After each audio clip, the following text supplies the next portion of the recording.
Hi, I'm DougHacking, and I'm here to present an APhA PharmTalk session for the Innovative Practices in Interprofessional Practice Part Deuce series titled Winning Back Our Profession. Okay, so a little about me. I received my PharmD from the University of Oklahoma Health Science Center in 2000 and my MBA from the University of Central Oklahoma in 2015. I've worked in the pharmaceutical industry as a drug rep/trainer, and I'm currently a retail pharmacy manager, author, business coach, event organizer, and speaker focused on improving our environments at home and in the workplace by lowering stress and job strain. And that's what I'm here today to share with you, a model that I've been working on and practicing over the past 20 years designed to help us do just that, reduce job strain, reduce stress, while at the same time improving trust and admiration. It was 1996, and I can still vividly remember sitting there as a first-year pharmacy student in class, nervous, unsure, when all of a sudden one of the faculty addressed us all with a, "Students, you're entering into the Gallup poll's most trusted profession. We're #1 and we've been that way for a while. Don't you do anything to mess that up." Well, here we are 20 years later, and it's evident that we've messed that up. We've actually dipped as low as 7 in the Gallup polls, and here recently we've climbed back up to #4, which is encouraging. But how are we going to get back? How are we going to get back to that #1 spot? Well, I think I have a solution or pathway to get us there. And I think it's evident that over time, over the past 20 years, that our pharmacy credibility in our profession is eroding. Discouraging comments are on the rise. They're coming through in the customer surveys or face-to-face interactions. We're multitasking at a frantic pace, and sometimes we don't even have time to answer the phones or go out and talk to a customer. Job market's saturated. Salaries are starting to dip. We're losing our presence as credible healthcare providers as all of the technology and constraints pull us away from our fundamental ability to find the right remedies and help people. Okay, so how do we do that? How do we flip the script on this decrease in our profession's trust and credibility? The first piece of that puzzle comes from some research done at the University of Princeton Department of Psychology by Susan Fisk and Amy Cuddy. They published a paper titled "The Universal Dimensions of Social Cognition." And what this means is, what happens in our brains when we meet people for the first time? They found out some interesting things. The first is that we immediately put people into 2 boxes right off the bat as soon as we meet them, and this happens within milliseconds. The first thing we do is we determine if this person is warm or friendly or helpful. Are they friend or foe? It's almost a primal, built-in instinct that we have to help us survive that's been passed on now. Here we are today. The second thing we determine is, after we determine if they're friend or foe, we decide, okay, does this person have the ability to follow through with their intentions?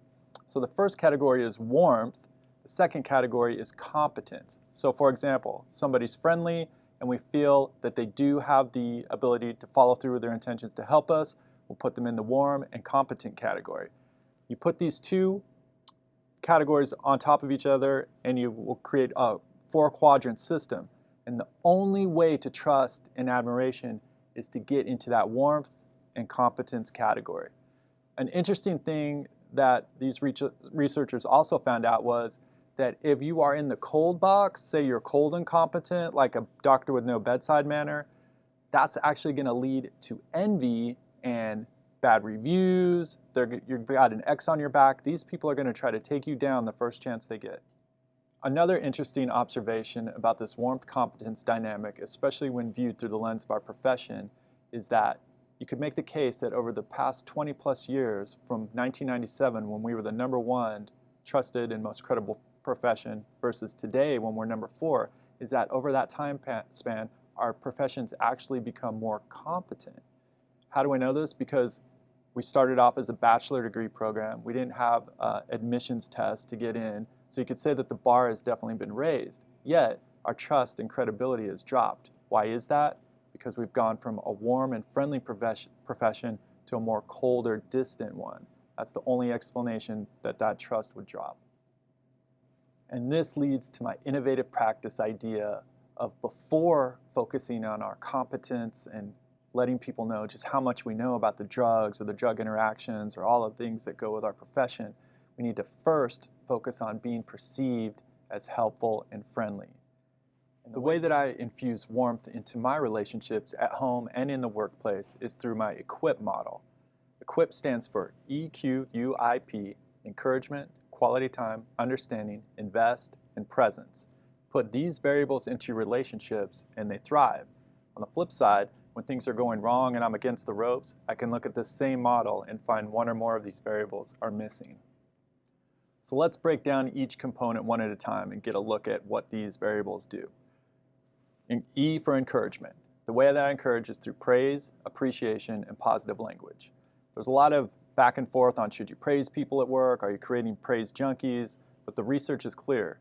And the neural pathways in your brain for praise and a 1% raise, they light up the same areas, making a case for praise pays.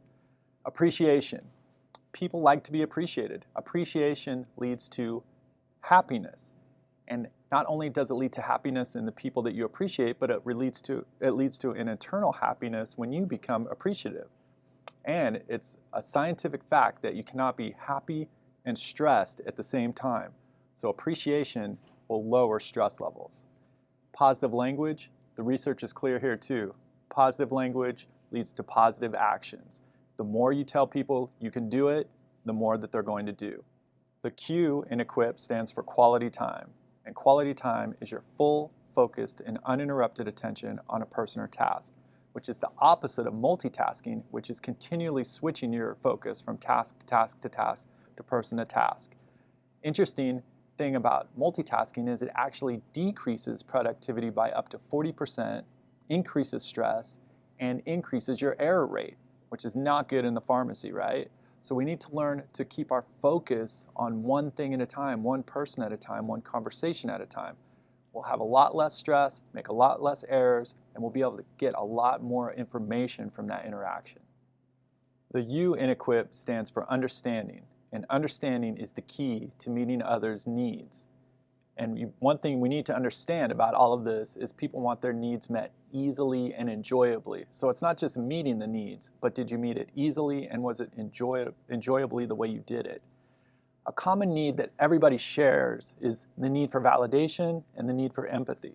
A lot of times as pharmacists, we want to just fix things, but really all we need to do is validate their feelings or empathize with them. And we don't necessarily have to take it all the way in empathy with experiencing their feelings. We can do something called tactical empathy, which is just defining the emotion to the situation. So it would look like, hey, I noticed when you read that email, it kind of stressed you out. The I is for invest. And there are 5 areas that we can invest into ourselves or into the people around us.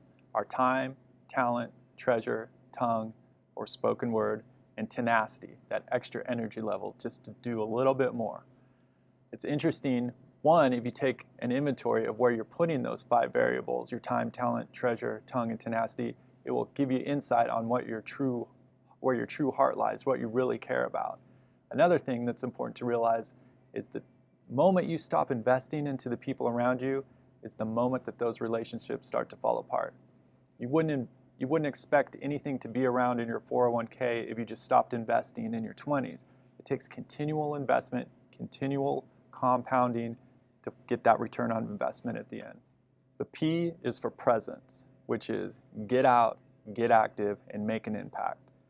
For a lot of us, that get out is getting out of our comfort zone because that's where the growth happens. Growth mindset can be scary, it can be a challenge, but it always occurs outside of the comfort zone. Be present for those people around you, and it doesn't have to be anything other than sometimes somebody else just knowing that you have their back. You don't really have to do anything, but they just know that you're going to be there for them. So that's it. That's my innovative practice to help us in our profession. We need to utilize this EQUIP model to generate warmth before we flex on our competence, because that's the only way to trust and admiration.